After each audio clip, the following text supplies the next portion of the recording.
जय राधा माधव कुंज बिहारी।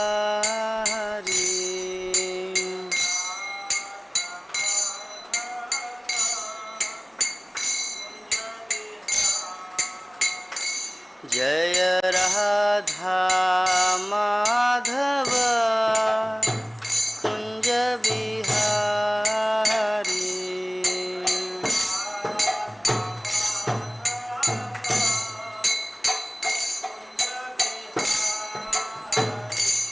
जय गोपीजन वल्लभ गिरिवरधारी।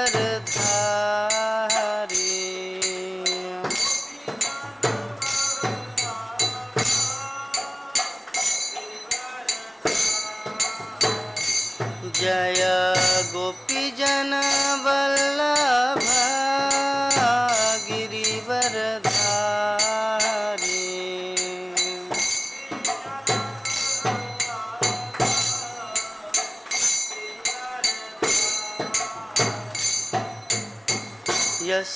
यशोदानंदन व्रज रंजन।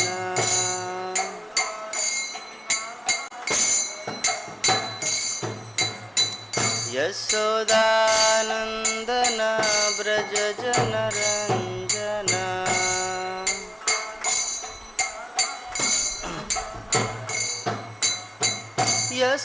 यशोदानंदन व्रज जन रंजन।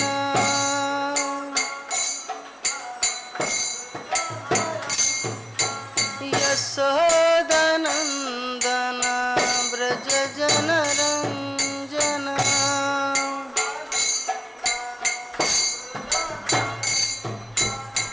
यमुना तीरावनचारी।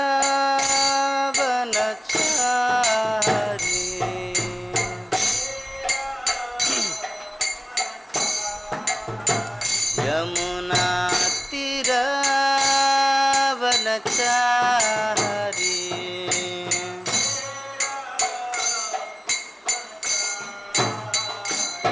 जय राधा माधव कुंज बिहारी।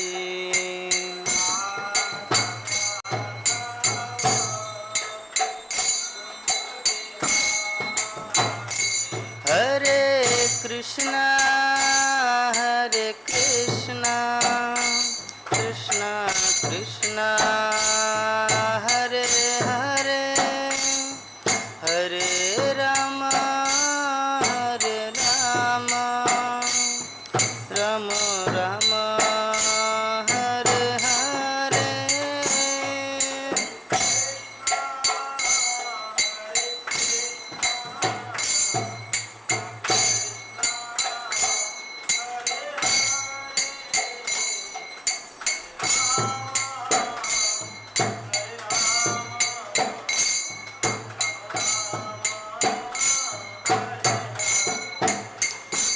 हरे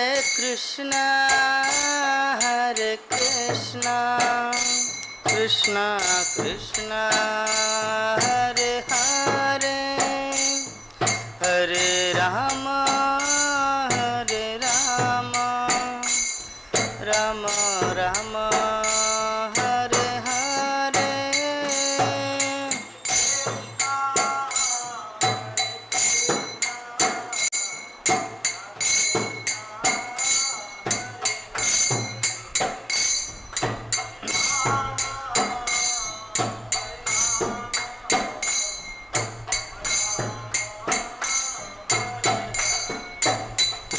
जय राधा माधव राधा माधव राधे।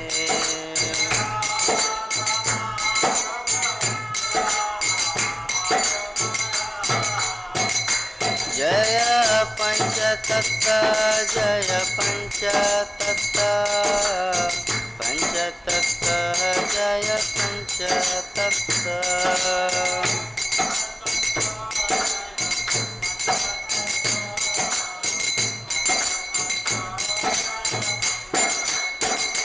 जय गौरनिताय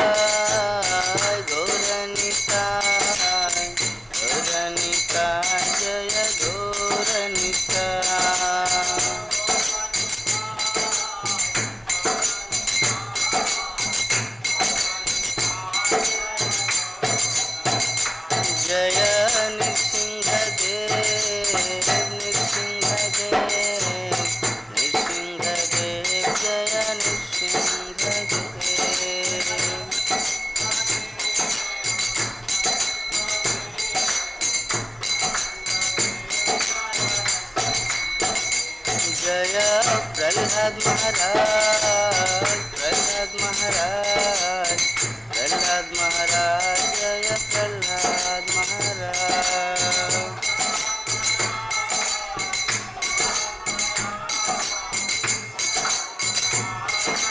जय जय प्रभुपाद, प्रभुपाद, प्रभुपाद, प्रभुपाद।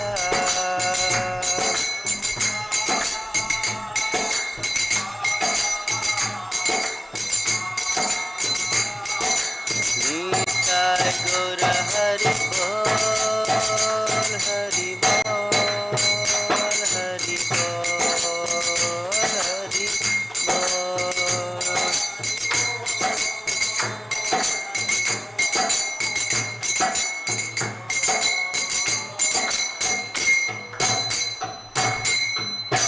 जय हरिनाम संकीर्तन की, जगत गुरु शिल प्रभुपाद की, अनंत कोटि वैष्णव भक्त विंद की, समवेत गौर भक्त विंद की, निताय गौर प्रेमानंदे। ओम ज्ञानतिमिरान्धस्य ज्ञानञ्जनशलाकया चक्षुरुन्मिलितं येन तस्मै श्रीगुरुवे नमः। श्रीचैतन्यमनोभीष्टं स्थापितं येन भूतले स्वयं रूप कदा मह्यं ददाति शपदान्तिकं। वन्देऽहं श्रीगुरु श्रीयुतापदकमलं श्रीगुरुन् वैष्णवांश्च। श्रीरूपं साग्रजातं सहगण रघुनाथान्वितं तं सजीवं साद्वैतं सावधूतं परिजनसहितं कृष्णचैतन्यदेवं श्रीराधाकृष्णपादान् सहगण ललिता श्रीविशाखान्वितांश्च। नमो विष्णुपादाय कृष्णपृष्ठाय भूतले श्रीमते भक्तिवेदांत स्वामी निति नामिने। नमस्ते सरस्वती देवे गौरवाणी प्रचारिणे निर्विशेष शून्यवादी पश्चात् देशतारिणे। नमो महावदान्याय कृष्ण प्रेम प्रदायते कृष्णाय कृष्ण चैतन्य नाम्ने गौरतिस्यै नमः। पंचतत्त्वात्मकं कृष्णं भक्तावतारं भक्ताख्यं नमामि भक्तशक्तिकं। हे कृष्ण करुणा सिंधु दीनबंधु जगत्पते गोपेश गोपिकाकांत राधाकांत नमस्तुते। तप्त कांचन गौरांगी राधे वृंदावनेश्वरी वृषभानुसुते देवी प्रणमामि हरिप्रिये। वाञ्छाकल्पतरुभ्यश्च कृपा सिन्धुभ्येव च पतितानं पावनेभ्यो वैष्णवेभ्यो नमो नमः। जय श्री कृष्ण चैतन्य प्रभु नित्यानंद श्री अद्वैत गदाधर श्रीवासादि गौर भक्तवृंद। हरे कृष्णा कृष्णा कृष्ण हरे हरे, हरे राम राम राम हरे हरे। ओम नमो भगवते वासुदेवाय, ओम नमो भगवते वासुदेवाय, ओम नमो भगवते वासुदेवाय। नारायणं नमस्कृत्य नरं चैव नरोत्तमं देवीं सरस्वतीं व्यासं ततो जयमुदीरये। नष्टप्रायेषु अभद्रेषु नित्यं भागवत सेवया भगवती उत्तम श्लोके भक्तिर्भवति नष्टिके।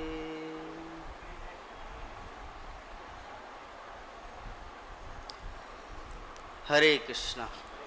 प्रभु जी ये जो काला पर्दा है इसको आप खींच दीजिए, बहुत धूप आ रहा है। माता जी सामने आ जाइए, हाँ लगा दीजिए। तो आज हम लोग श्रीमद् भागवतम के द्वितीय स्कंद अध्याय 10 श्लोक संख्या 10। माता जी सामने आइए, बोर्ड देखना है। ठीक है, तो चलिए हम लोग श्लोक को उच्चारण करते हैं। दिखाई दे रहा? पुरुषंडम विनिर्भिद्या पुरुषंडम विनिर्भिद्या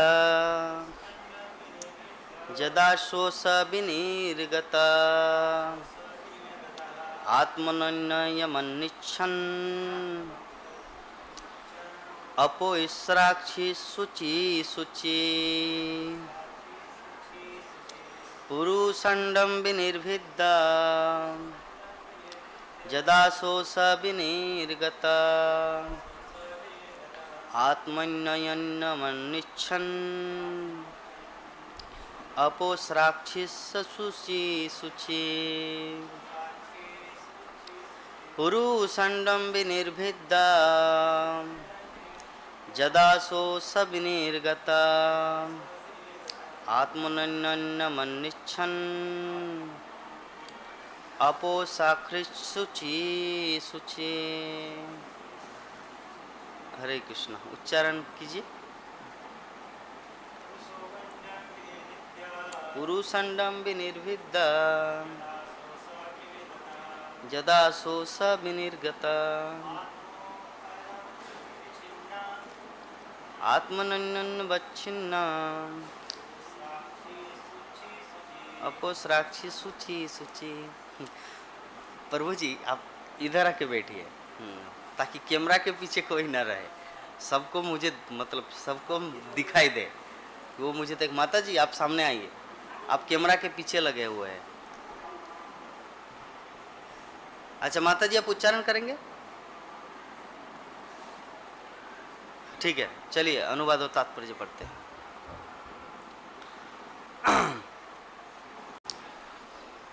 विभिन्न ब्रह्मांडों को पृथक करके विराट स्वरूप भगवान महाविष्णु जो प्रथम पुरुष अवतार के प्रकट होने के स्थान कारणार्णव से बाहर आए थे, सृजित दिव्य जल गर्भोदक में शयन करने की इच्छा से उन विभिन्न ब्रह्मांडों में प्रविष्ट हुए।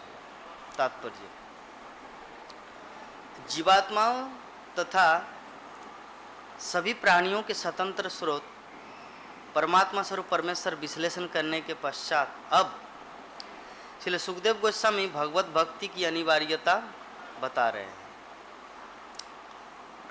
जो समस्त जीवात्माओं का एकमात्र धर्म है। साइड कर दीजिए बोर्ड को।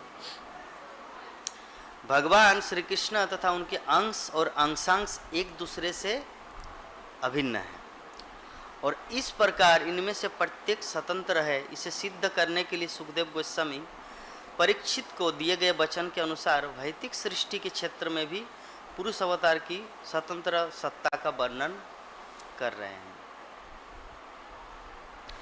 भगवान के ऐसे कार्य भी दिव्य होते हैं, अतः वे भी परमेश्वर की लीला कहलाते हैं। भक्ति के क्षेत्र में आत्म साक्षात्कार चाहने वालों के लिए ऐसी लीलाओं का श्रवण करना अत्यंत लाभप्रद होता है। कुछ लोग ये तर्क कर सकते हैं, तो फिर क्यों न मथुरा तथा वृंदावन में की गई भगवान की लीलाओं का रसास्वादन किया जाए, जो संसार की सभी वस्तुओं से अधिक मधुर है। श्री विश्वनाथ चक्रवर्ती ठाकुर उत्तर देते हैं कि भगवान के वृंदावन लीलाएं सिद्ध भक्तों के आस्वादनार्थ है। नवदीक्षित भक्त भगवान की ऐसी परम दिव्य लीलाओं का गलत अर्थ लगा सकते हैं। अतः इस संसार में सृष्टि पालन तथा संहार विषयक भगवान की लीलाएं प्राकृत अर्थात संसारी भक्तों के लिए आस्वाद्य है। जिस प्रकार योग प्रणाली उन पुरुषों के निमित्त होती है जो देह के प्रति अत्यधिक आसक्त होते हैं, उसी प्रकार भगवान की सृष्टि तथा संहार विषयक लीलाएं अत्यधिक आसक्त संसारी पुरुषों के लिए होती है। अतः ऐसे संसारी पुरुषों को विधि निर्माता भगवान के विषय में ज्ञान कराने के लिए शरीर तथा ब्रह्मांड के कार्यों को सम्मिलित कर लिया जाता है। विज्ञानी लोग साइंटिस्ट भौतिक विधि के अनेक पारिभाषिक शब्दों द्वारा वैदिक कार्यों की व्याख्या करते हैं, किंतु ये अंधे विज्ञानी विधि निर्माता भगवान को भूल जाते हैं। श्रीमद् भागवत विधि निर्माता का संकेत करता है। मनुष्य को चाहिए कि मोटर या डायनेमो की यांत्रिक रचना से विस्मित न हो, वरन उस इंजीनियर को सराहे या अप्रिशिएट करे जिसने ऐसी अद्भुत काम करने वाली मशीन बनाई। एक भक्त तथा अभक्त का यही अंतर है। भक्तगण सदैव वैदिक नियमों के निर्देशक भगवान की प्रशंसा करते हैं। भगवद गीता के 9वें अध्याय के 10वें श्लोक वैदिक प्रकृति के विषय में भगवान का निर्देश इस प्रकार है, मया दक्षिण प्रकृति सूयते सचराचरम हेतु नानेन कौन्तेय जगत अपरिवर्तते। अर्थात वैदिक नियमों से पूर्ण वैदिक प्रकृति मेरी विभिन्न शक्तियों में से एक है, अतः यह न तो स्वतंत्र है न अंधी है। चूँकि मैं सर्वशक्तिमान हूँ, अतः प्रकृति पर मेरे दृष्टिपात से ही प्रकृति के नियम इतने विचित्र ढंग से चल रहे हैं, इसलिए वैदिक नियमों की क्रिया प्रतिक्रिया चलती रहती है और इस जगत का बारंबार सृजन, पालन तथा संहार होता रहता है। किंतु जो अल्पज्ञानी है वे मनुष्य शरीर की रचना तथा इस ब्रह्मांड के वैदिक शरीर नियमों का अध्ययन करके अचंभित होते हैं और मूर्खतावश ईश्वर के अस्तित्व को यह मानकर नकारते हैं कि वैदिक नियम स्वतंत्र है और उन पर कोई नियम नियंत्रण नहीं है। ऐसी मूर्खता का उत्तर भगवद गीता में जिन शब्दों में प्राप्त होता है वो है 9वें अध्याय के 11 नंबर श्लोक, अवजानन्ति मांग मूढ़ा मानुषिम तन्माश्रितम परम भावम अजानंतो मम भूतम महेश्वरम। अर्थात मेरे नराकार, भगवान का जो रूप है नराकार, मेरे नराकार में अवतरित होने पर मूढ़ मेरा उपहास करते हैं। वे मुझ परमेश्वर के दिव्य स्वभाव को नहीं जानते। मूढ़ लोग भगवान के दिव्य शरीर को अपने जैसे शरीर मानता है, अतः वे उन भगवान की अपार नियामक शक्ति के विषय में सोच नहीं पाते, जो वैदिक नियमों के संचालन के दृश्य नहीं होते। किंतु जब भगवान अपनी सगुण शक्ति से अवतरित होते हैं तो सामान्य लोगों की आंखों से नहीं दिखते। हाँ, सामान्य लोगों की आंखों से दिखते हैं। भगवान कृष्ण अपने यावत रूप में प्रकट हुए और उन्होंने अनेक अद्भुत कार्य किए और भगवद गीता का संबंध ऐसे ही कार्यों तथा ज्ञान से है। फिर भी मूर्ख लोग भगवान श्री कृष्ण को परमेश्वर नहीं मानते। सामान्यतः वे भगवान के अनु व अनंत रूपों को मानते हैं, क्योंकि वे स्वयं अनु अथवा अनंत नहीं हो सकते। किंतु उन्हें यह समझना चाहिए कि यह अनु और अनंत रूप ही भगवान की सर्वोच्च महिमा नहीं है। उनकी शक्ति का सबसे अद्भुत प्रदर्शन तब होता है जब अनंत भगवान हमारे बीच हमारी तरह प्रकट होते हैं। तो भी उनकी लीलाएं साधारण मनुष्यों से पृथक होती हैं। 7 वर्ष की आयु में गोवर्धन पर्वत को उठाना तथा अपनी तरुणावस्था में 16,000 पत्नियों से विवाह करना, ये उनकी अपार शक्ति के कुछ उदाहरण हैं। किंतु मूढ़ लोग इन्हें देखकर या सुनकर भी इन्हें कपोलकल्पित कल्पना कहकर नकारते हैं और भगवान को अपने समान मानने की भूल करते हैं। वे ये नहीं समझ पाते कि यद्यपि वे अपने ही शक्ति से मानव रूप में हैं, फिर भी वे परमेश्वर है और परम नियामक की शक्ति से ओतप्रोत है। किंतु जब ऐसे मूढ़जन श्रीमद् भागवत गीता अथवा श्रीमद् भागवत में दिए गए भगवान के संदेशों को शिष्य परंपरा द्वारा आत्मसमर्पण तथा श्रवण द्वारा प्राप्त करते हैं, तो वो भी शुद्ध भक्तों की कृपा से भक्त बन जाते हैं। इसीलिए ऐसे ही अल्पज्ञानियों के हित के लिए भगवान की संसारी लीलाओं को भगवद गीता या श्रीमद् भागवत में चित्रित किया गया है। तो ये जो श्लोक है, हम लोग कुछ दिन से ये जो श्रीमद् भागवतम के द्वितीय स्कंद में सृष्टि लीला, विराट रूप की लीला, विश्व रूप की लीला, ये सब लीलाएं सुन रहे हैं, लेकिन मन नहीं करता सुनने में, क्योंकि हम लोग को लीला सुनना पसंद है ना, ऐसा है। तो यहाँ पे श्रील प्रभुपाद तात्पर्य के अंत में इसका कारण बताए हैं कि क्यों भगवान ये सब विराट रूप की लीलाएं, ये सुखदेव गोस्वामी परीक्षित महाराज को क्यों वर्णन किए या व्यासदेव ने क्यों रचना किया। इसका कारण इसलिए क्योंकि हम लोग डायरेक्ट राधा कृष्ण के तत्व को नहीं समझ सकते। वो सिद्ध अवस्था में होता है।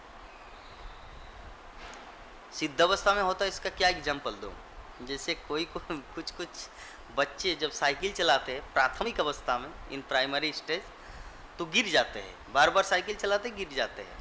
लेकिन एक अवस्था ऐसा आता है कि दोनों हाथ छोड़ देते हैं और साइकिल चलता रहता है, उसे कहते सिद्ध अवस्था।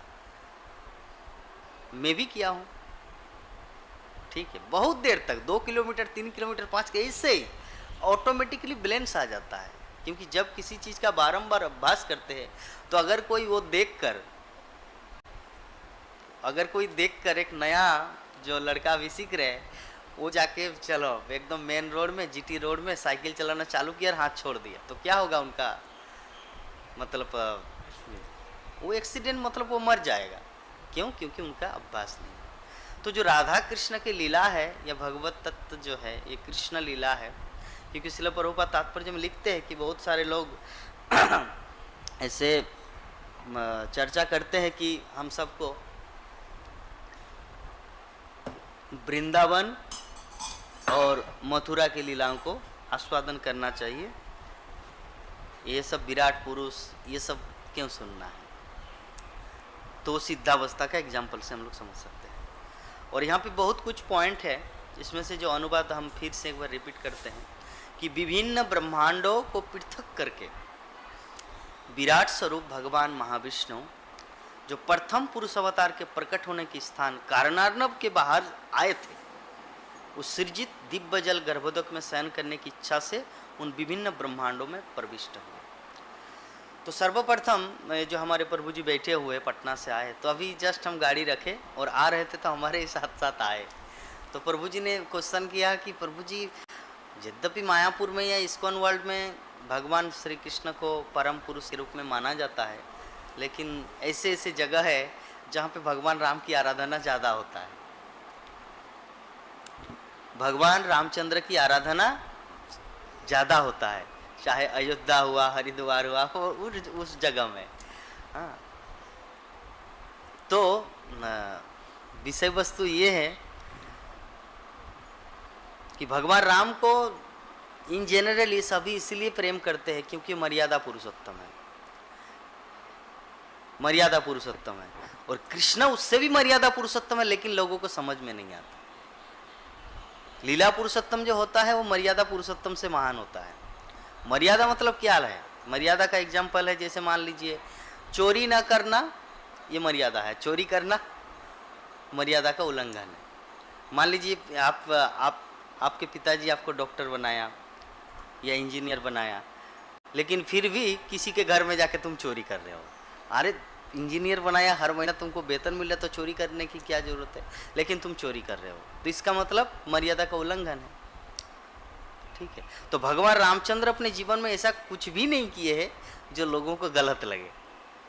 और भगवान श्री कृष्ण की लीलाएं ऐसा लगता है कि लोगों को गलत है। क्या अरे भाई, हम सबका एक पत्नी नहीं हो मिल रहा है यार, वो 16,108 या लाखों लाखों गोपियों के साथ रासलीला कर रहे हैं। किस तरह के भगवान है? उनको तो वैराग्य होना चाहिए, भगवान को तो वैराग्य होना चाहिए। वो तो इतने सारे गोपियों के साथ लीला विहार कर रहे हैं, मेरा तो एक भी नहीं है।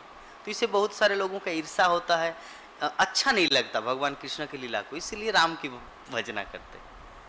तो इसी कारण से जगत में ज़्यादातर लोग, मतलब जो शास्त्र के जो तत्व है, शास्त्रों का जो गूढ़ तत्व है, कृष्ण कौन है, भगवान कौन है, राम कौन है, विष्णु कौन है, जो इस तत्व से वंचित है या जो परिचित नहीं है, वो लोग भगवान राम की आराधना करते हैं। अन्यथा ऐसा नहीं कि जो लोग भगवान राम की आराधना करते हैं उनके पास ज्ञान नहीं है, उनके पास ज्ञान है, सबका अपना अपना लेवल है और रुचि भी होता है। रुचि किस प्रकार का? जैसे हम लोग जानते हैं चैतन्य चरितामृत में भगवान श्री चैतन्य महाप्रभु जब मुरारी गुप्त को बुलाया कि मुरारी गुप्त तो पिछले जीवन में हनुमान थे। पिछले जीवन में मतलब भगवान रामचंद्र के लीला में वो हनुमान थे, कृष्ण लीला में भी हनुमान थे, और इस चैतन्य लीला में मुरारी गुप्त के रूप में आए। मुरारी गुप्त, यस, गुप्त सेक्रेट गुप्त। तो मुरारी गुप्त को पूछा महाप्रभु कि मुरारी, तुमको पता है कि मैं अखिल विश्व ब्रह्मांड के मालिक सोलो करना पूर्ण, मैं तो कृष्ण हूँ, पूर्ण पुरुषोत्तम भगवान हूँ, और राम तो चार कला है, तो तुम क्यों राम की भजना करते? मेरी भजना करो। और महाप्रभु ने उनको सब कुछ टीचिंग करवा दिए, पूरा भागवतम, तत्वसार, वेदांत सूत्र, ब्रह्म संगीता, सब कुछ उनको सिखा दिए। तो बोले कि ठीक है प्रभु, महाप्रभु, मैं इस पर अमल करूँगा, मुझे एक दिन का समय दीजिए, एक रात का समय दीजिए।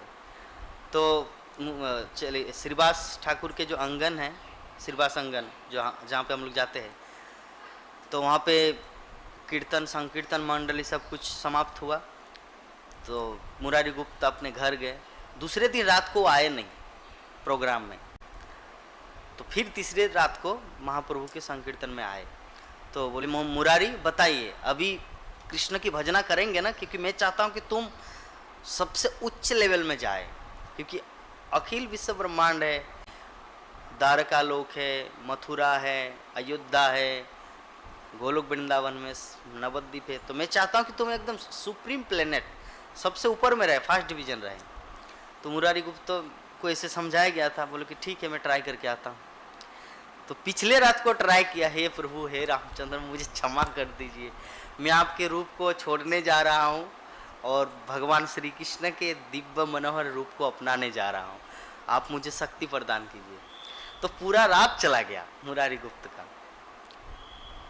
अंत में दूसरे रात में आया संकीर्तन मंडली में और महाप्रभु को बोला कि महाप्रभु, मुझे क्षमा कर दीजिए, क्योंकि मेरे द्वारा ये संभव ही नहीं हो रहा कि भगवान श्री रामचंद्र के रूप माधुरी को भुलाकर कृष्ण के रूप माधुरी में आ सकूं, क्योंकि वो मेरे आराध्य है, मैं उसको भूल नहीं सकता, मैं उसको छोड़ नहीं सकता। तब महाप्रभु ने एक श्लोक बोला कि जो जिस लेवल में, मतलब जिसका जैसा भाव है, जिस प्रभु के प्रति जैसा भाव है, वो उसी में सर्वश्रेष्ठ है। प्रहलाद महाराज का नृसिंहदेव, मुरारी गुप्त का भगवान रामचंद्र। तो श्रील प्रभुपाद श्रीमद् भगवद गीता के एक तात्पर्य में एक चीज वर्णन करते हैं कि यद्यपि भगवान विष्णु, भगवान राम, भगवान कृष्णा, नृसिंहदेव, वामनदेव, वराहदेव, मत्स्य अवतार सभी एक है, लेकिन फिर भी उनमें से जो कृष्ण के जो उपासक है, उसमें जो भगवान श्री कृष्ण के रूप के प्रति जो आकृष्ट है, वो सबसे ज्यादा सौभाग्यवान है, वो सबसे ज्यादा वो दुर्लभ है। बहुनाम जन्म नामन्ते ज्ञानवान मंग प्रपद्यते, वासुदेव सर्वमिति स महात्मा सुदुर्लभ। कि अनेक अनेक जन्मों के बाद कभी शिव की भक्ति किया, तो कभी काली माँ की भक्ति किए, पूजा किए, या कभी किसी गोदावरी में स्नान किए किसी जीवन में। इस तरह करके अनेक अनेक जन्मों के बाद, भ्रमण करने के बाद, बहुनाम जन्म नाम अंते, जिसका ज्ञान होता है, ज्ञानवान मांग, मांग मतलब कृष्ण बोल रहे अर्जुन को, मांग प्रपद्यते, मेरी शरण ग्रहण करता है। किसकी? कृष्ण की शरण ग्रहण करते हैं। और क्या समझते हैं? वासुदेवम सर्वमिति स महात्मा, वो व्यक्ति, वो महात्मा सुदुर्लभ, वो सबसे ज्यादा रेयर है, इस संसार में मिलना बहुत कठिन है। इसीलिए कृष्ण भक्त इस संसार में उतना ज्यादा नहीं मिलते जितना कि राम के भक्त। ठीक है, क्वेश्चन क्लियर हुआ? कल यही क्वेश्चन आप माता जी को पूछे थे, तो उसका मैं पहले क्वेश्चन से स्टार्ट किया, भागवतम की क्लास है। तो जो विषय वस्तु है कि आज का जो श्लोक है कि 3 विष्णु है, पुरुष अवतार 3 है, टोटल 6 प्रकार के अवतार होते हैं। आप सबको पता है क्या क्या? पुरुष अवतार, गुणावतार, लीलावतार, जुगावतार, मनंतर अवतार और सक्तावेश अवतार। सक्तावेश अवतार। तो पुरुष अवतार में कौन कौन आते हैं? कारणोदकशाही विष्णु, गर्भोदकशाही विष्णु, क्षीरोदकशाही विष्णु।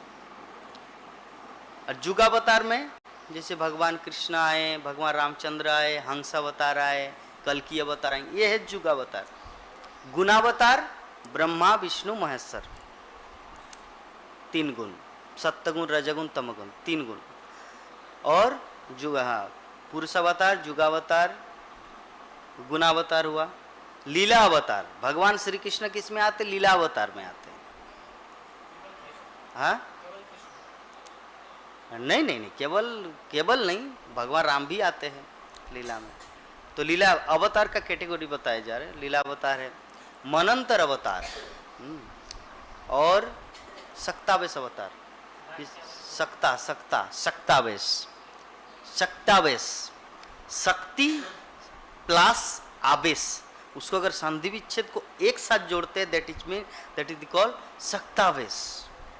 शक्ति प्लस आवेश, शक्ति को इन्वेस्ट करते हैं भगवान किसी जीवात्मा में, शक्ति को इन्वेस्ट कर देते हैं, शक्ता आवेश कर देते हैं।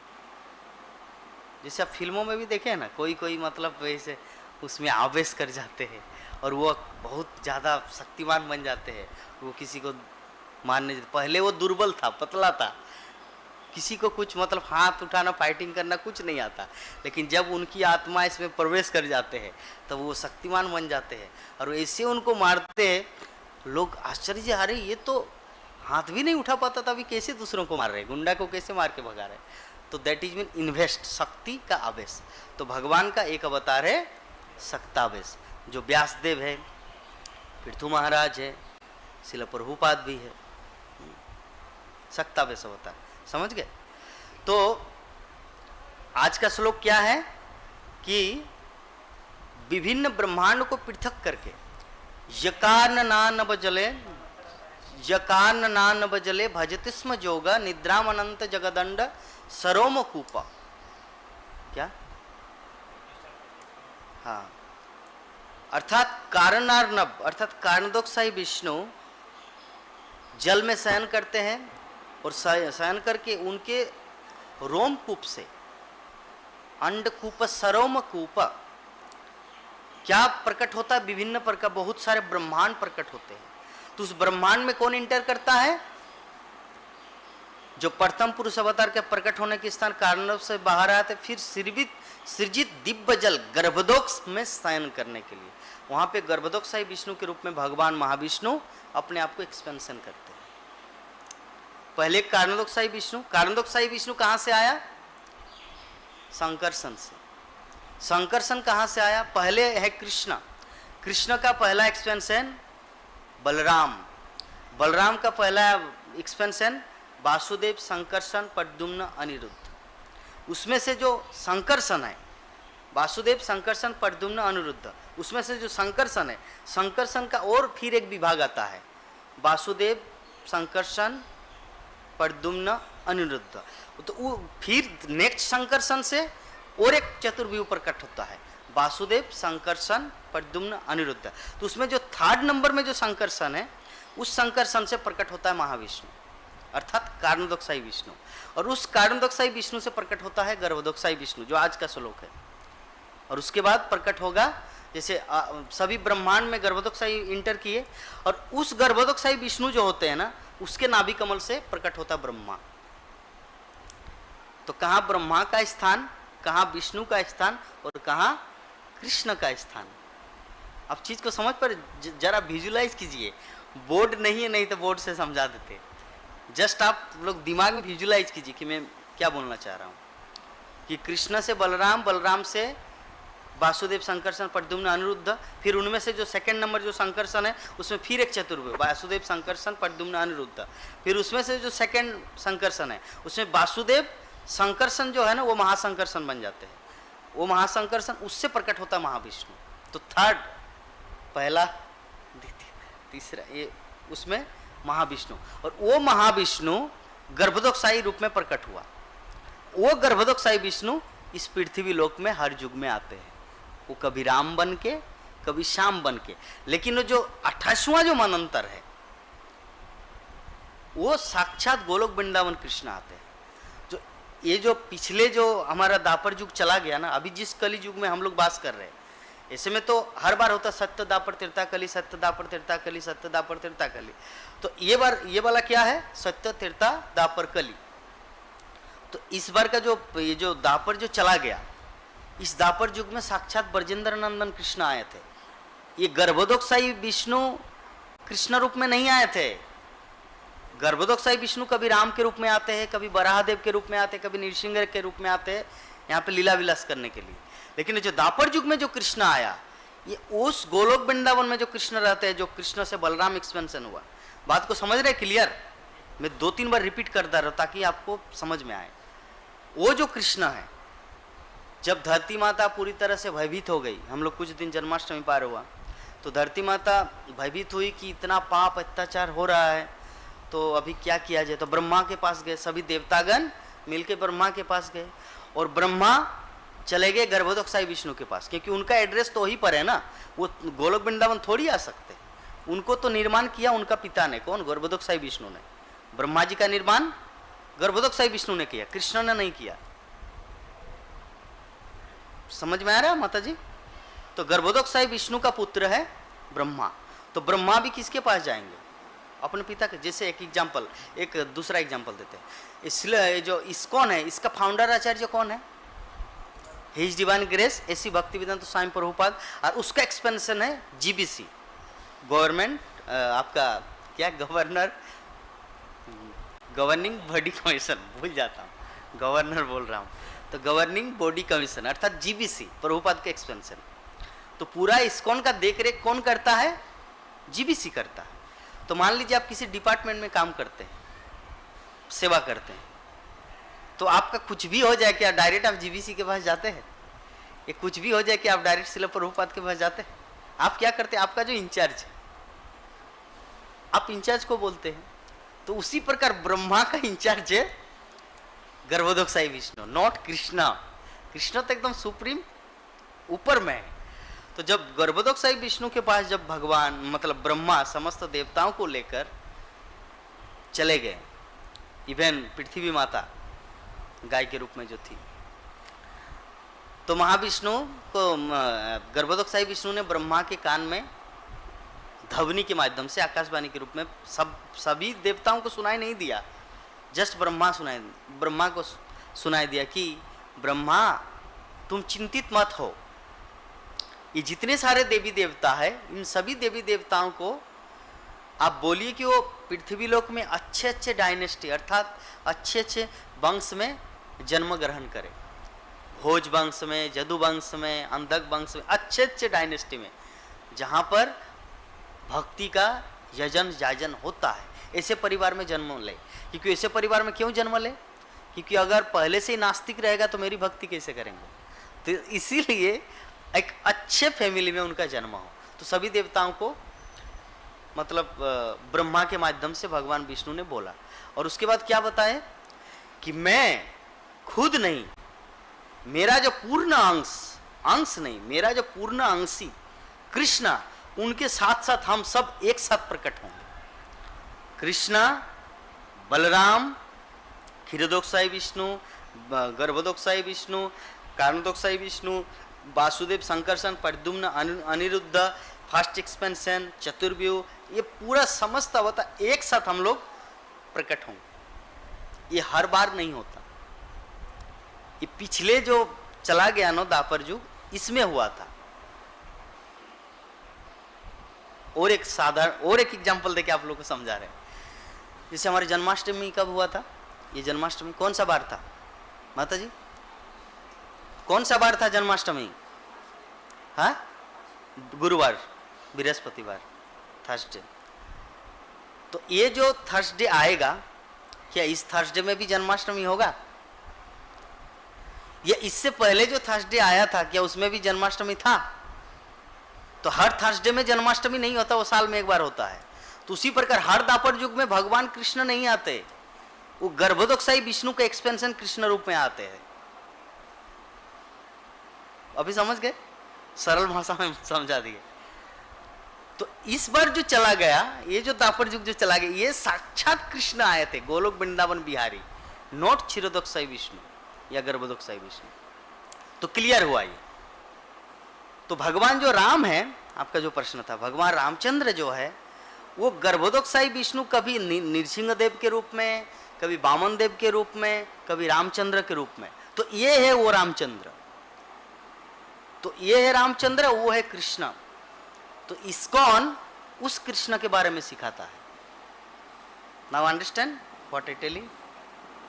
इस्कॉन का टीचिंग उस कृष्ण से नहीं है जो गर्भोदक साई विष्णु कभी राम बन के आते, कभी श्याम बन के आते, चलिए आना प्रभु जी चलिए आना, वो राम, वो कृष्ण नहीं।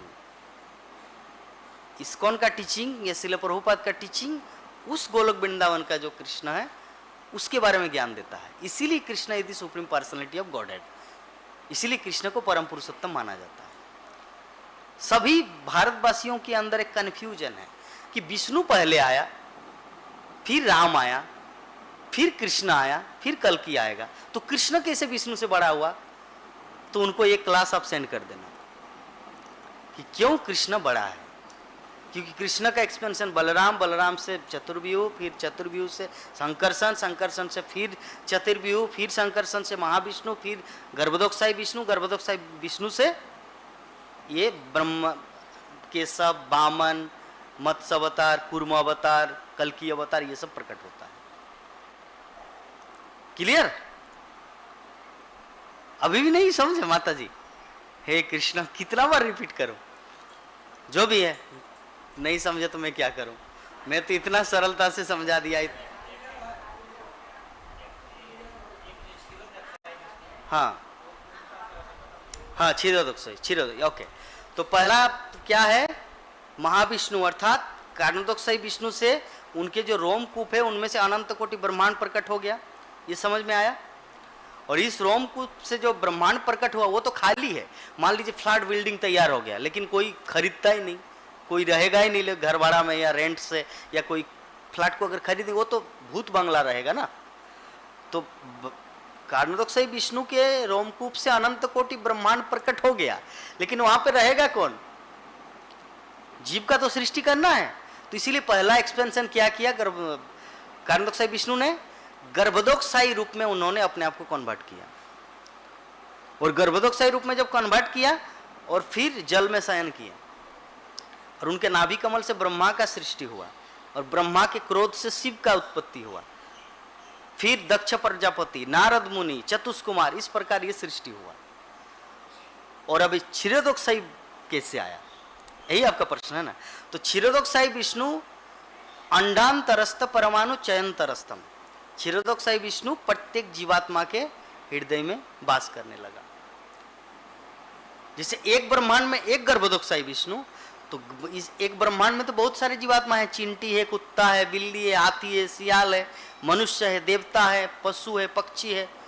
तो अभी इन सब में भी तो भगवान को एक्सपेंशन कर रखे कि जहां भगवान की इच्छा के बिना एक पत्ता भी नहीं हिलता। तो इसीलिए भगवान क्या किया? अभी गर्भोदकशाही विष्णु अपने आप को और कन्वर्ट किया। पहले कन्वर्ट किया, पहले नाभि कमल से ब्रह्मा, क्रोध से शिव जी। तो अभी गर्भोदकशाही विष्णु अभी क्षीरोदकशाही विष्णु के रूप में, परमात्मा के रूप में प्रकट हुआ। परमात्मा के रूप में प्रकट हुआ प्रत्येक जीवात्मा के हृदय में। हाँ, गर्भोदकशाही विष्णु के बाद क्षीरोदकशाही विष्णु, कारणोदकशाही के बाद गर्भोदकशाही, गर्भोदकशाही के बाद क्षीरोदकशाही, और क्षीरोदकशाही विष्णु परमात्मा के रूप में प्रकट हुए सभी जीवात्माओं के हृदय में। इसीलिए बहुत सारे लोग बोलते हैं कि अरे मंदिर क्या जाऊं, राधा माधव मंदिर में, मेरे हृदय में भगवान है। अरे आपके हृदय में जो भगवान है ना, वो कृष्ण नहीं, वो परमात्मा है। उस परमात्मा को कृष्ण में कन्वर्ट करने के लिए आपको मंदिर जाना होगा रोज। अंडरस्टैंड? मेरे गुरु महाराज श्रीमद् भक्तिचारू स्वामी गुरु महाराज ने शिला प्रभुपाद को प्रश्न पूछा था कि प्रभुपाद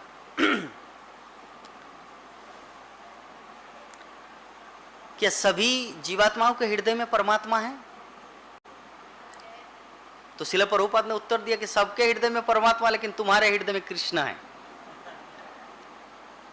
तब इस गुरु महाराज ने पूछा कि इसका मतलब ये है कि जो परमात्मा है वो चतुर्भुज रूप में इनएक्टिव रहता है। जब भक्ति कोई नहीं करता वो इनएक्टिव रहता है। जैसे एक एग्जांपल देते हैं आपको। आप ट्रेन में कहीं पर सफर कर रहे हैं, तो आपको सीट मिला है 3AC का, सीट नंबर 26। आप जा रहे जालंधर पंजाब से, और एक सामने और एक व्यक्ति है, उनका सीट नंबर है 25, वो है राजकोट गुजरात से। ना आप उनको जानते हैं ना वो आपको जानते हैं। तो क्या आप ऐसे पागल की तरह उनसे बकना चालू कर देंगे? बकड़ बकड़ बकड़ बकड़ ऐसे क्या बात करना चालू करेंगे? नहीं करेंगे। लेकिन अगर संबंध रहे कि लुधियाना में नहीं, जालंधर में मेरा मामा का एक कंपनी है, एक फैक्ट्री है, तो उसमें ये जो 26 नंबर वाला सीट जो व्यक्ति बैठा है उसमें जनरल मैनेजर है, या वहाँ क्या कोई एक स्टाफ है, तो ये व्यक्ति ऑटोमेटिकली उनके साथ बात करेंगे, क्योंकि मेरा मामा का कंपनी में ये काम करता है, समझ गए।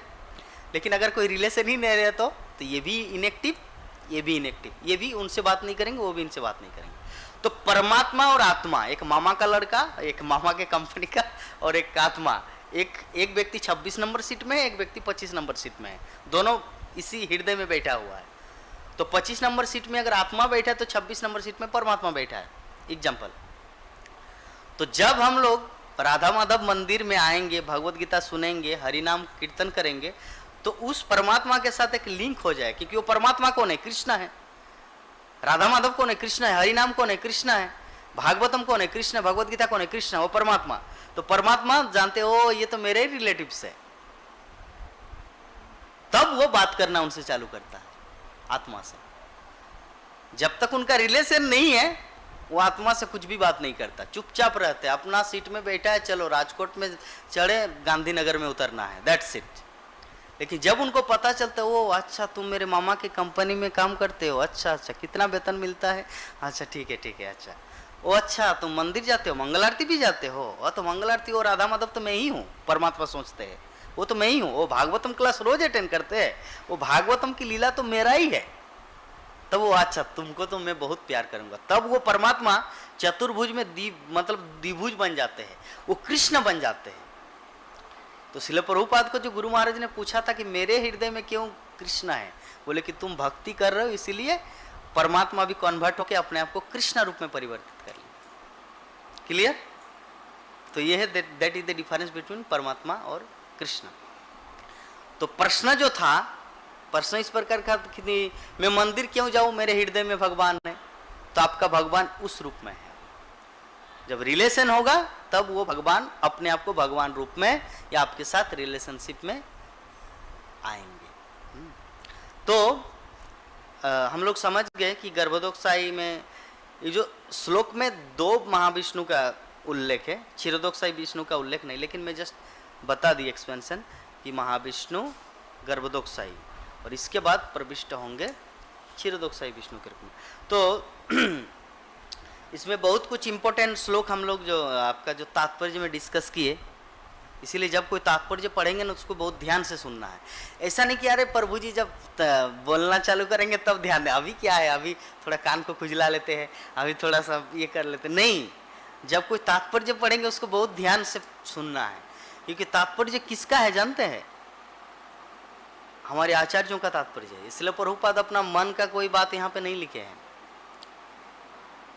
विश्वनाथ चक्रवर्ती ठाकुर, श्रीधर स्वामी, भक्ति सिद्धांत सरस्वती ठाकुर, रामानुजाचार्य स्वामी, वल्लभाचार्य, ये महान महान जितने सारे आचार्य लोग जो भागवतम को अध्ययन करके जो अपनी टिप्पणी प्रेजेंट किए हैं, वो सभी टिप्पणियों को पढ़कर उनमें से जो सार है वो चीज श्रील प्रभुपाद ने दिया है। जैसे एक दूसरा एग्जाम्पल देता, अभी आ रहा है दुर्गा पूजा, तो दुर्गा पूजा में मान लीजिए आप अपने पति के साथ चले गए किसी शॉप में, किसी दुकान में, क्या करने के लिए? इलाहाबादी साड़ी या वाराणसी साड़ी खरीदने के लिए, मीनू साड़ी। तो अभी आपको चूज करना है कि इस बार मैं गोपी ड्रेस खरीदूं या साड़ी खरीदूं या सलवार सूट या जो भी है एक एग्जाम्पल। तो दुकान में तो सभी है, दुकान में ऐसा नहीं कि सिर्फ साड़ी है, दुकान में साड़ी भी है, सलवार सूट भी है, गोपी ड्रेस भी है, एवरीथिंग इज देयर। तो आपको अभी चूज करना है कि इन दुर्गा पूजा में कौन सा अप्रोप्रिएट मेरे लिए लाइकेबल होगा। तो उसी प्रकार क्या बोल रहे थे, हम भूल ही गए, एग्जाम्पल के साथ साथ जो मैटर था वो भी भूल गया। क्या बोल रहे थे? तात्पर्य। हाँ, तो तात्पर्य में श्रील प्रभुपाद जितने सारे हमारे आचार्य हैं सबका कहाँ पर ये चीज रखा है, यहाँ पे कुछ है, इधर कुछ है, वीर राघव स्वामी कुछ बोले हैं, भक्ति सिद्धांत सरस्वती ठाकुर कुछ बोले हैं, नरोत्तम दास ठाकुर कुछ बोले, सभी चीज को मिलाकर एक साथ निचोड़ करके उनका जो सार है वो श्रील प्रभुपाद तात्पर्य में दिया है। इसमें साड़ी भी है, गोपी ड्रेस भी है, एवरीथिंग सब कुछ है। अगर इसको आप अध्ययन कर लिया तो आप इतना सुंदर आप ड्रेस अपने आप को तैयार करेंगे, हर कोई आपके प्रति अट्रैक्टेड हो जाएगा। कहने का मतलब भगवान कृष्ण आपके ऊपर अट्रैक्टेड होंगे। मान लीजिए आप गीता प्रेस का बुक पढ़ने लग गया, इस्कॉन का बुक नहीं पढ़ रहे, तो आप कृष्ण को अच्छी तरह नहीं समझ पाएंगे। आपको कृष्ण किस रूप में दिखेगा जानते हैं? जैसे गणेश है, कार्तिक है, उसी प्रकार कृष्ण भी है। जैसे काली है, दुर्गा है, विश्वकर्मा है, उसी प्रकार कृष्ण भी है। बात को समझ गए? एक दूसरा एग्जाम्पल देते हैं, चलिए, एग्जाम्पल का ढेर है। मान लीजिए अभी हम यहाँ व्यासासन में बैठे हुए हैं, ठीक है, हम बोल रहे हैं, आप लोग सुन रहे हैं, और कभी कभी हम आप लोगों के बीच में बैठेंगे, कोई दूसरा भक्त बोलेंगे, तो उस समय मेरा लेवल आप लोगों के साथ है। तो गीता प्रेस का जो बुक का जो मतलब एक्सप्लेनेशन है, वो कृष्ण, देवता, कार्तिक, गणेश, काली, दुर्गा एक साथ बैठे हुए हैं। और इस्कॉन का जो फिलोसॉफी है, कृष्ण व्यासासन में है, उन सब से ऊपर लेवल में है। वो सब देवी देवता कैटेगरी में है, ये भगवान की कैटेगरी में है। समझ में आया? इस्कॉन के बुक और गीता प्रेस के बुक में क्या अंतर है? उसमें सब खिचड़ी है, एक साथ है, और यहाँ पे कृष्ण कृष्ण है, प्रधानमंत्री प्रधानमंत्री है, और इन जनरल नागरिक नागरिक है। यद्यपि दोनों का दो ही हाथ है, प्रधानमंत्री का भी दो ही हाथ है, उनका भी एक ही नाक है, उनका भी दो कान है, और इनका भी दो कान है, कोई डिफरेंस? आधार कार्ड में भी इनका भी वही 12 डिजिट का ही नंबर है, और प्रधानमंत्री के आधार कार्ड में भी 12 डिजिट का ही नंबर है। लेकिन इन फिलोसॉफी के लिए अगर पदवी की मतलब पोजीशन की दृष्टि से देखा जाए तो बहुत ऊपर है। तो उसी प्रकार कृष्ण, काली, दुर्गा, गति, ये सब सभी बोलते हैं हाँ हम गणेश की पूजा करते हैं, हम काली की पूजा करते हैं, हम दुर्गा की पूजा करते हैं, हम साईं बाबा की पूजा करते हैं, हम कृष्ण की पूजा करते हैं। खिचड़ी है नहीं, पूजा करते पहले जानो वो व्यक्ति कौन है, किसकी पूजा कर रहे हैं आप। तो जो कृष्ण की पूजा करते हैं वो स महात्मा सुदुर्लभ, स महात्मा सुदुर्लभ। तो बहुत कुछ बोलने का है यहाँ पर कि संसारी, हाँ एक चीज पॉइंट हम पढ़ेंगे। श्री विश्वनाथ चक्रवर्ती ठाकुर उत्तर देते हैं कि भगवान की वृंदावन की लीलाएं सिद्ध भक्तों के आस्वादनार्थ है। नवदीक्षित भक्त भगवान की इसी परम दिव्य लीलाओं का गलत अर्थ निकालते हैं। गलत अर्थ मतलब मैं पहले एक्सप्लेन किया। रासलीला का मतलब क्या होता है? रासलीला का मतलब ऐसा नहीं कि नाइट क्लब में जैसे लड़का लड़की नाचते हैं जो ज्यादातर लोग सोचते हैं। रासलीला का मतलब होता है, एक होता है रस, एक होता है रास। रस मतलब खुद आस्वादन करना, और रास मतलब भगवान को देना। जब भक्तगण भगवान को आनंदित करते हैं उसे रास कहा जाता है। रास का एक दूसरा मीनिंग है, वो है संकीर्तन। ये जो हम लोग एक साथ में कीर्तन करते हैं, हरे कृष्ण, एक साथ में जो हम लोग कीर्तन करते हैं ना, तो उसको रास कहा जाता है। चैतन्य चरितामृत के लेखक कृष्णदास कविराज गोस्वामी वर्णन करते हैं कि श्रीवास ठाकुर के आंगन में जो एवरी नाइट, प्रत्येक रात्रि महाप्रभु कीर्तन करते थे और सभी भक्तगण नाचते थे। तो कृष्णदास कविराज गोस्वामी मेंशन करते हैं कि वो जो गोलोक वृंदावन या वृंदावन में जो रासलीला होता था, उसी का एक्सपेंशन है संकीर्तन। तो आप समझिए भी रास का मतलब कोई ऐसा नहीं कि लड़का लड़की एक दूसरे का आलिंगन कर रहे, चुंबन कर, no, this is not night club society. रासलीला का मतलब होता है आत्मा परमात्मा कृष्ण एवं उनके भक्त का आदान प्रदान। कृष्ण अपने भक्तों को प्रेम कर रहे और भक्त कृष्ण को प्रेम कर रहे हैं। आंखों से तो बहुत कुछ दिखेगा, हम सब की आंखें तो अंधा है। सूर्य को देखने में लगता है थाला का उतना बड़ा था, लेकिन थोड़ी ऐसा है, नहीं है, सूर्य बहुत बड़ा है। तो समझ गए कि विश्वनाथ चक्रवर्ती ठाकुर क्या बोले कि हम सबको डायरेक्टली राधा कृष्ण की लीलाओं को नहीं उतना रुचि लेना है, क्योंकि उसको अगर सुनेंगे तो दिग्भ्रमित हो जाएंगे, समझ में नहीं आएगा। हम कल एक रील देख रहा था, एक व्हाट्सएप में एक वीडियो छोड़े हैं, एक प्रभु जी दिल्ली में रहते हैं, मेरे ही कांटेक्ट में है, नंबर में है, उनका नाम है आपका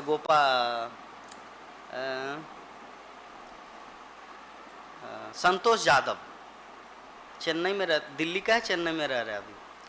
तो उन्होंने व्हाट्सएप में छाड़े मुझे बहुत हंसी आ रहा है बोलने में। व्हाट्सएप में छोड़े अपनी पत्नी के साथ, वो जैसे जो रामानंद सागर का जो श्री कृष्ण का जो सीरियल है ना, कान्हा रे थोड़ा सा प्यार दे, वो जो गाना है, तो अपनी पत्नी के साथ वैसे गाना बना के व्हाट्सएप में छोड़े। मतलब रामानंद सागर वो जो रासलीला का जो नृत्य है ना, टुंडुंडू टुंडुंडू टुंडुंडू, वो जो कान्हा एकदम से, तो वो पत्नी के साथ ऐसे कर रहे। तो उन लोगों को पता नहीं है ना कि तुम अपनी पत्नी के साथ जो करे, कृष्ण राधा का ये पति पत्नी का दिस इज नो, ऐसा नहीं है, लेकिन लोग ऐसे करते हैं अज्ञानता के कारण। तो मान लीजिए उनके घर में बच्चा है, वो धीरे धीरे सीखेंगे मेरे माता पिता इस तरह रासलीला करते थे, दोनों एक दूसरे ऐसे नाचते थे, कृष्ण का कान्हा रे थोड़ा सा प्यार दे, तो ऐसे करके वो नाचते। तो उनको वो बच्चे को क्या संस्कार मिलेगा, उनको क्या समझ आएगा? उनको अरे अच्छा मेरी माता पिता, तो मैं भी अपने गर्लफ्रेंड के साथ जाके ऐसे डांस करूंगा, कान्हा रे थोड़ा सा प्यार दे, रासलीला हो गया। नहीं, ये गलत है। इसीलिए यहाँ पे विश्वनाथ चक्रवर्ती ठाकुर वर्णन करते हैं, ये गलत है। इसलिए हम लोग को उस लीला में नहीं जाना है, वो सिद्धावस्था की लीला है। सुखदेव गोस्वामी इतना परमहंस थे, सुखदेव गोस्वामी, वो मतलब जैसे उनका जन्म हुआ वो तुरंत भगवत कार्य के लिए चले गए, रुके नहीं, घर संसार में बंधन में नहीं पड़े। तो ऐसे व्यक्ति अगर राधा कृष्ण की लीला वर्णन करते थे, इससे हम लोग को समझना चाहिए कि राधा कृष्ण की लीला कितने ऊपर लेवल का है। परमहंस का अर्थ क्या होता है? हम सब क्या है? हम सब संसारी जीव है। स्त्री के लिए पुरुष आसक्त है, पुरुष के लिए स्त्री आसक्त है, यस। लेकिन इस सबसे ऊपर और एक लेवल है, वो है स्त्री पुरुष के लेवल से सिर्फ कृष्ण में आसक्ति, परमहंस आसक्ति। तो वो कृष्ण में जो आसक्ति सुखदेव गोस्वामी राधा कृष्ण की लीला का वर्णन कर रहे हैं, तो कि साधारण ये नाइट क्लब का डांस होगा? जरा सोचिए, इससे परमहंस राधा कृष्ण की लीलाओं का वर्णन कर रहे हैं, तो ये ऐसा लीला होगा? ऐसा मतलब नहीं। ये तो जैसे एक सरल एग्जांपल यही दूं, ये गोमुख का पानी और गटर का पानी दोनों पानी है ना माता जी? जो आपका गटर का पानी मतलब समझ, जो नाला में जो पूरा गंदा गंदा पूरा मच्छर या कीड़ा मकोड़ा एकदम bill bill bill bill bill करते हैं, कैसे गंद आता है, कैसे दुर्गंध आता है, वो भी पानी है। ऐसा नहीं कि वो पेट्रोल है या तेल, वो भी पानी है। और जो गोमुख से, गंगोत्री से, हिमालय के माध्यम से ये जो गंगा आते हैं, वो भी पानी है। लेकिन गोमुख या गंगोत्री का जो पानी और इस गटर के पानी में कितना अंतर है? वैकुंठ और नरक का अंतर है, आकाश पाताल का अंतर है। तो ये जो हम लोग जो लड़के लड़की स्त्री पुरुष के प्रति आसक्त है, अटैचमेंट, ये नाइट क्लब डांस, ये जो है ना, ये गटर के पानी जैसा है। और राधा कृष्ण की जो लीलाएं हैं ना, वो गोमुख के दिव्य पवित्र जल, गंगा जल, गंगोत्री का शुद्ध पानी है। इसीलिए राधा कृष्ण की लीलाओं को समझने के लिए हम लोग को पहले ये सब अध्ययन करना है, कृष्ण की शक्ति को जानना है, कृष्ण को जानना है, कृष्ण है क्या, कृष्ण का पोजीशन क्या है, मेरा क्या है। 3 दिन पहले समस्तीपुर गए थे हम, मतलब 6 तारीख को जो जन्माष्टमी हुआ समस्तीपुर में। तो ये मेरा साइड बैक में इतना पेन, इतना दर्द होता, जैसे मेरा क्या बोलते पैरालाइसिस हो गई, इतना दर्द हुआ, इतना दर्द। मेरा कोई चिंता नहीं, हरिनाम करे उसमें भी मन नहीं लग रहा है, प्रभुपाद का बुक पढ़े उसमें भी मन नहीं लग रहा। गाड़ी से 14 घंटा का जर्नी मायापुर से समस्तीपुर, पूरा रात को सो नहीं पाए, इतना दर्द हुआ। जब हमारा शरीर जब स्वस्थ रहता है ना, तब हम लोग भगवान के साथ कंपेयर करते कि मैं भी किसी से कम नहीं। लेकिन जब कुछ होता है ना शरीर में, तब पता चलता है कि कृष्ण कहाँ है और मैं कहाँ हूँ। लॉस एंजलिस में जब शिला प्रभुपाद थे 1969 में, तो एक व्यक्ति शिला प्रभुपाद के पास आके बोले कि शिला प्रभुपाद मैं भगवान हूँ। तो बोले कि अच्छा, बोले कि यस। तो बोले तब क्या किया? जैसे भगवान है तो कुछ करतूत, कुछ एक्टिविटीज दिखाइए। भगवान ने तो दिखाया था, गिरी गोवर्धन को उठाए थे, हाँ, तो आप कम से कम ईंट को उठाइए, टेबल को उठाइए, तब तो हम मानेंगे ना। बोले कि वो वाला कौन देखे थे? वो जो लीलाएं हैं वो उसको किसने देखा था कि मैं मानूं तो शिला प्रभुपाद चुपचाप है। तो कुछ दिन के बाद 3-4 दिन के बाद वो व्यक्ति आया था, स्वामी जी बहुत दांत दर्द कर रहा है मुझे डॉक्टर के पास छटपटा रही, इनका दांत इतना दर्द हो रहा है। तो शिला प्रभुपाद बोले ये है भगवान कलिजुग, एक दांत का दर्द को वो सहन नहीं कर पा रहे और भगवान बनने चला।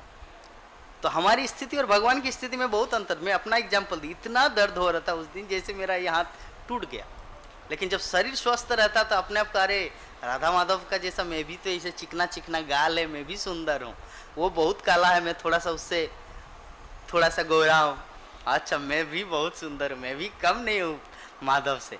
ये फीलिंग, ये जब स्वस्थ शरीर रहता ना तब ऐसा फीलिंग आता है, लेकिन जब कष्ट मिलता है तब पता चलता है कि who are you and who is Krishna. ठीक, तो चलिए बोलने के लिए बहुत कुछ है। आप सब भक्तों को बहुत बहुत धन्यवाद। अगर किसी प्रकार का कुछ कमेंट है, प्रश्न है तो आप लोग पूछ सकते हैं। हरे कृष्ण।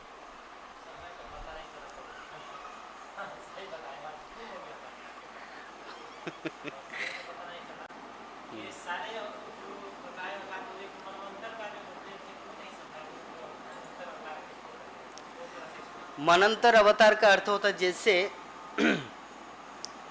अलग अलग मनंतर होता है। मनंतर मतलब मनुओं से होता है।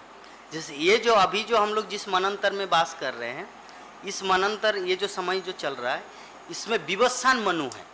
जो पहला मनंतर हुआ था 7 प्रकार के मनु आते हैं। एक है शाम्भु मनु, चाक्षुष मनु, अलग अलग मनु हैं। तो उनमें से एक है विवस्वान मनु। तो कभी कभी जब मनु का जो सीट है उसमें जब कोई व्यक्ति नहीं रहता तो भगवान खुद उस मनु के रूप में प्रकट होते, इसीलिए उसको कहते हैं मनंतर अवतार। नहीं, मनुष्य का नहीं। मनु मतलब एक वो भी एक जीव है। जैसे देवता एक है, मनुष्य एक, उसी प्रकार मनु एक है, गंधर्व एक है, अप्सरा एक है, अलग अलग उसी तरह मनु भी है। तो मनु का जब पद में कोई नहीं रहता तो भगवान मनु बन जाते हैं। ठीक है, 1-2 मिनट में समझाया नहीं जा सकता, बाद में बता दूंगा। बोलिए माता जी। आप बोले थे ना कुछ प्रश्न है, बोलिए। क्या सिर दर्द हो रहा है?